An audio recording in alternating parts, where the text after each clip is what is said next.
Assalamualaikum warahmatullahi wabarakatuh. Halo teman-teman, sebelumnya perkenalkan nama saya Filawati dengan NPM 22755132 dari program studi akuntansi perpajakan. Baik, pada video pembelajaran kali ini saya akan membahas tentang laporan arus kas pada PSAK 02. Jadi, pada laporan arus kas ini, kita akan mendiskusikan tentang statement of cash flow atau laporan arus kas. Laporan arus kas ini diatur di dalam PSAK 02 secara tersendiri, meskipun kewajibannya itu diatur di PSAK 1 terkait dengan penyajian laporan keuangan. Nah, kalau teman-teman bertanya kenapa diatur tersendiri, jawabannya mungkin ya karena butuh penyajiannya itu sedikit berbeda dengan laporan-laporan keuangan yang lainnya. Nah, bagi perusahaan yang sistemnya sudah bagus, ini tinggal pencet saja cash flow itu sudah keluar. Namun, bagi perusahaan yang belum atau relatif menengah ke bawah, cash flow itu benar-benar harus disajikan tersendirinya. Artinya harus kita effort secara tersendiri, kita usahakan sendiri. Baik, selanjutnya laporan arus kas ini definisinya yaitu adalah laporan keuangan yang menyajikan jumlah aliran kas yang masuk ke perusahaan atau cash inflow dan jumlah aliran kas yang keluar dari perusahaan atau cash outflow dan perubahannya selama periode tertentu. Nah, laporan arus kas mencakup kas dan setara kas, yaitu kas di tangan atau cash on hand, simpanan giro, dan tabungan, investasi jangka pendek yang sangat liquid, yang bisa dikonversi menjadi uang dalam jumlah tertentu, dan memiliki resiko perubahan nilai yang tidak signifikan, dengan jatuh tempo kurang dari 3 bulan. Contohnya itu seperti deposit-deposit yang jumlah data atau jumlah jatuh temponya itu 3 bulan.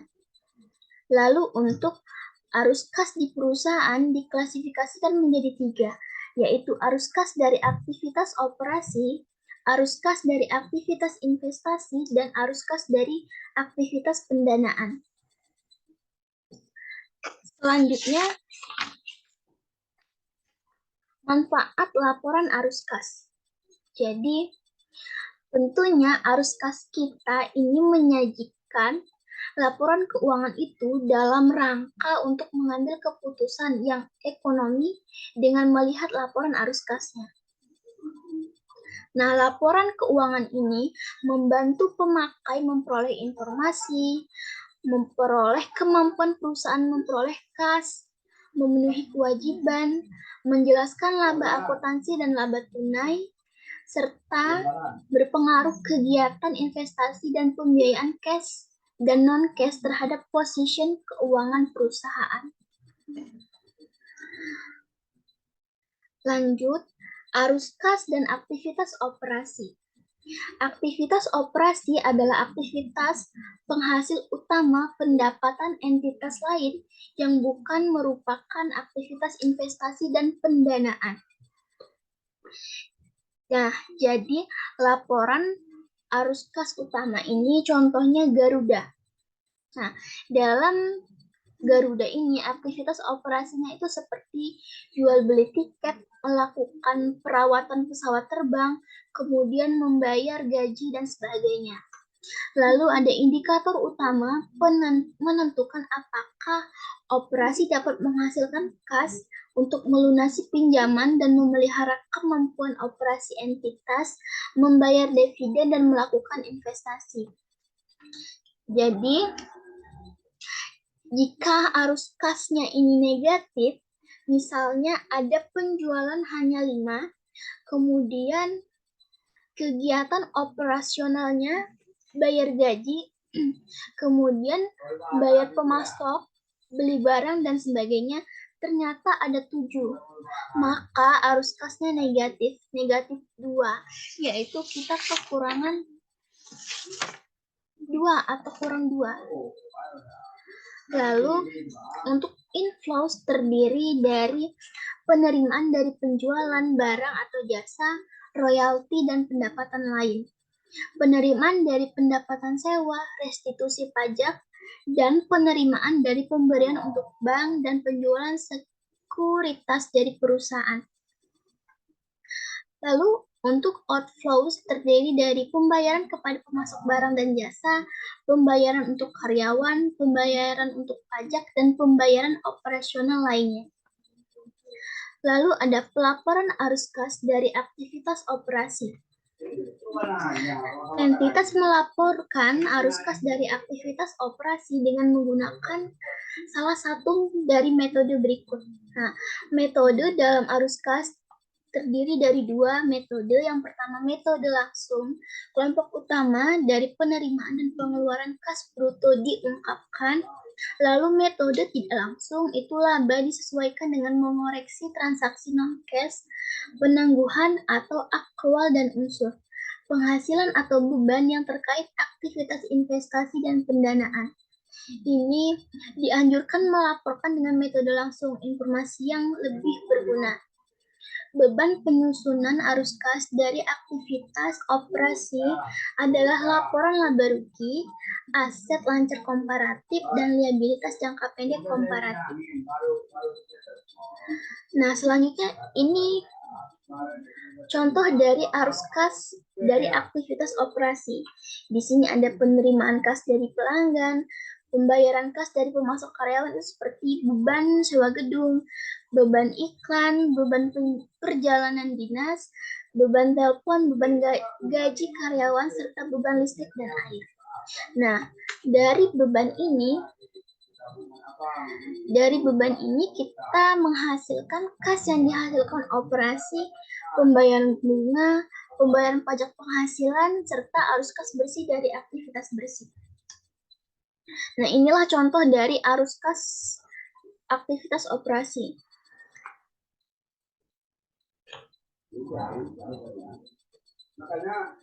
Selanjutnya ada arus kas investasi. Jadi, aktivitas investasi adalah perolehan dan pelepasan aset jangka panjang serta investasi lain yang tidak termasuk secara kas. Mencerminkan pengeluaran dan sumber daya yang dimaksud menghasilkan kas di masa depan. Dan yang terakhir ada bahan utama penyusutan adalah aset tidak lancar komparatif. Inflows terdiri dari penerimaan penjualan aset tetap, aset tidak berwujud, dan aset jangka panjang lain. Lalu penerimaan kas dan kontrak future atau forward future untuk pendanaan.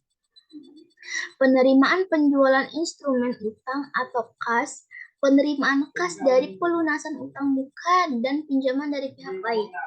Kalau outflows itu terdiri dari pembayaran kas untuk membeli aset tidak tetap, aset tetap tidak berwujud, biaya pengembangan dikapitalisasi, pembayaran kas dari kontrak future, forward swap untuk aktivitas pendanaan.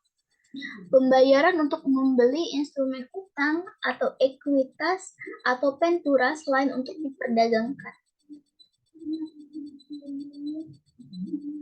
Lalu selanjutnya ada arus kas pendanaan.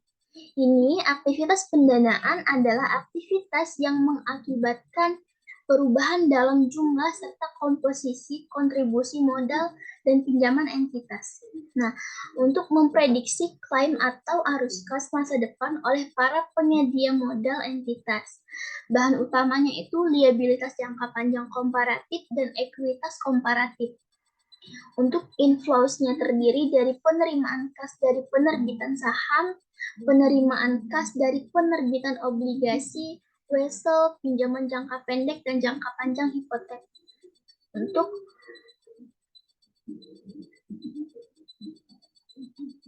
Untuk outflows itu terdiri dari pembayaran kas kepada pemilik untuk menarik atau menebus saham, pelunasan pinjaman, serta pembayaran kas oleh lese untuk mengurangi saldo liabilitas terkait sewa pembiayaan. Baik, di sini ada bunga dan dividen. Nah, bunga dan dividen ini diungkapkan secara terpisah dan diklasifikasikan secara konsisten.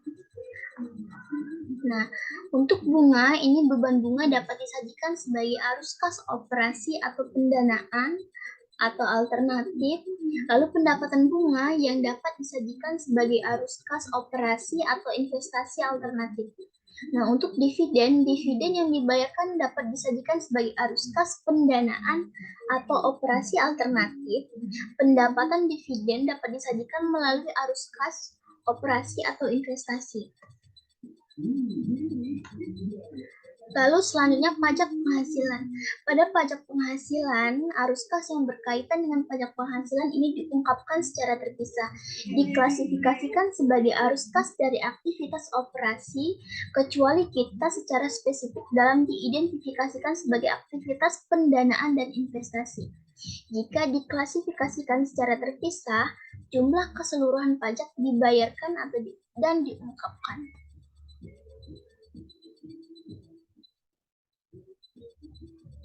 Nah, di sini kita langsung ke contoh laporan arus kas. Di sini kita menggunakan laporan arus kas dengan metode langsung. Nah, di sini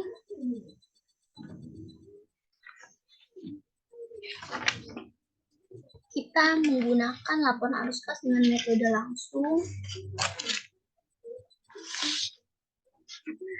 Nah, untuk contoh penyusunan laporan arus kas dengan metode langsung, untuk contoh laporan arus kas ini menggunakan metode langsung.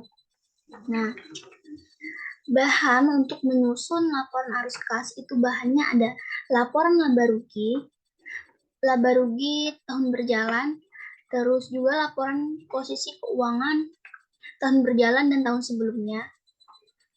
Kalau dia laporannya aktivitas operasi, maka bahannya adalah laporan laba rugi, ada aset lancar, dan liabilitas jangka pendek. Nah, berikut ini adalah bentuk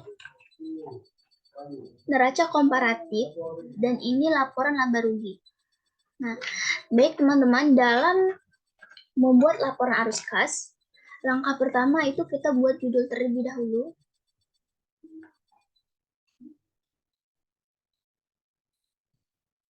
Nah, jadi yang pertama kita buat judul PT ABC, laporan arus kas untuk periode yang berakhir 30 Desember 2012 dalam jutaan rupiah. Nah, di sini untuk judulnya di sini menggunakan 4 baris. Ada PT ABC, laporan arus kas untuk periode dan dalam jutaan rupiah. Nah, selanjutnya langkah dalam menyusun laporan arus kas kita tulis arus kas dari aktivitas operasi. Selanjutnya penerimaan dari pelanggan. Nih, selanjutnya pembayaran dari pemasok, pembayaran kepada karyawan, pembayaran pajak penghasilan, pembayaran bunga, pembayaran untuk beban operasional lainnya, jumlah arus kas dari aktivitas operasi, serta ada arus kas dari aktivitas investasi, penjualan aset tetap, pembelian aset tetap, dan jumlah arus kas bersih dari aktivitas investasi. Selanjutnya ada arus kas dari aktivitas pendanaan, ini ada pembayaran utang obligasi jatuh tempo, pembelian kembali saham biasa, jumlah arus kas dari aktivitas pendanaan, lalu ada kenaikan dan penurunan, kenaikan atau penurunan arus kas awal tahun, arus kas akhir tahun. Nah, jadi di sini untuk mencari nominal atau besaran dari laporan arus kas, kita terlebih dahulu melihat rumus ini. Rumus arus kas dari aktivitas operasi. Ada penerimaan dari pelanggan, pembayaran kepada pemasok, pembayaran kepada karyawan, pembayaran pajak penghasilan, pembayaran bunga dan beban keuangan, penerimaan bunga dan penghasilan keuangan, serta pembayaran untuk beban operasi lainnya.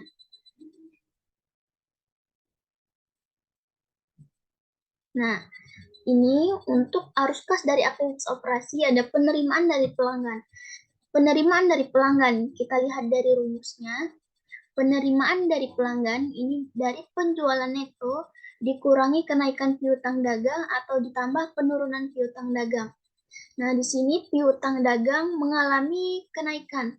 Yang awalnya di tahun 2011 itu 200 menjadi 250 pada tahun 2012. Jadi kenaikannya sebesar 50.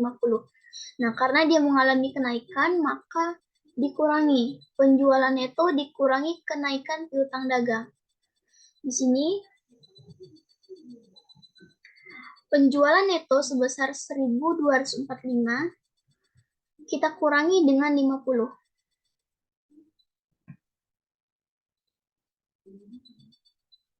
Ini teman-teman, 1.245 dikurang 50 itu hasilnya 1.195. Selanjutnya pembayaran dari pemasok. Nah, kita lihat rumusnya. Pembayaran kepada pemasok ini beban pokok penjualan dikurangi kenaikan utang dagang, ditambah penurunan utang dagang, ditambah kenaikan persediaan, dikurangi penurunan persediaan. Nah, beban pokok penjualannya itu sebesar min 880. Kita lihat untuk utangnya. Nah, utang usaha di sini mengalami penurunan yang awalnya 75 pada tahun 2011 menjadi 50 pada tahun 2012 sehingga mengalami penurunan itu sebesar 25. Jadi penurunannya min 25. Karena dia mengalami penurunan, maka ditambah beban pokok penjualan ditambah penurunan utang dagang. Di sini kita tambah min 880 ditambah dengan min 30. Lalu untuk persediaannya mengalami penurunan juga. Maaf, tadi utang usahanya dikurang dengan 25. Nah, untuk persediaan barang dagang ini min 30, sehingga kita lihat di rumusnya, kalau dia mengalami penurunan dikurang. Untuk persediaan, dia dikurangi penurunan persediaan. Jadi, untuk beban pokok penjualan itu ditambah dengan utang dagang dan dikurang dengan persediaan, sehingga menghasilkan min 875. Untuk selanjutnya begitu, semuanya melihat di rumus ini, teman-teman. Jadi, untuk pembayaran pajak penghasilan itu min 18, pembayaran bunga itu min 17, pembayaran untuk beban operasional lainnya min 32, sehingga jumlah dari arus kas aktivitas operasinya ini adalah 53. Di sini dia mengalami, dia positif teman-teman, bukan negatif. Selanjutnya arus kas dari aktivitas investasi ini 219, pembelian aset tetap 200, dan jumlah arus kas bersihnya itu dari aktivitas investasi ini adalah 19. Yang awalnya kita menjual 219, lalu pembelian itu ada 200, sehingga sisa arus kas bersih kita ada 19. Selanjutnya arus kas dari aktivitas pendanaan ada pembayaran utang obligasi jatuh tempo itu 40, pembelian kembali saham biasa itu min 38, sehingga jumlah arus kas dari aktivitas pendanaan ini adalah min 78. Nah, untuk kenaikan atau penurunan arus kas, ini min 6, berarti dia mengalami penurunan. Arus kas awal tahunnya 22, arus kas akhir tahunnya 16. Nah, teman-teman, kalau kas akhir tahunnya tidak sama dengan laporan posisi keuangannya, maka berarti laporan arus kas kita ini tidak tepat. Berarti kita laporan arus kasnya tidak tepat, teman-teman. Jadi untuk ciri-ciri arus kas yang tepat itu, untuk kas akhir tahunnya itu jumlahnya harus sama dengan laporan posisi keuangan. Begitu. Nah, begitulah laporan arus kas. Di sini laporan arus kasnya dengan metode langsung. Ini rumusnya. Jadi untuk mencari nominal dari laporan arus kas kita harus menggunakan rumus ini. Baik teman-teman, sekian pembelajaran kali ini. Saya akhiri wabillahi taufiq wal hidayah. Wassalamualaikum warahmatullahi wabarakatuh.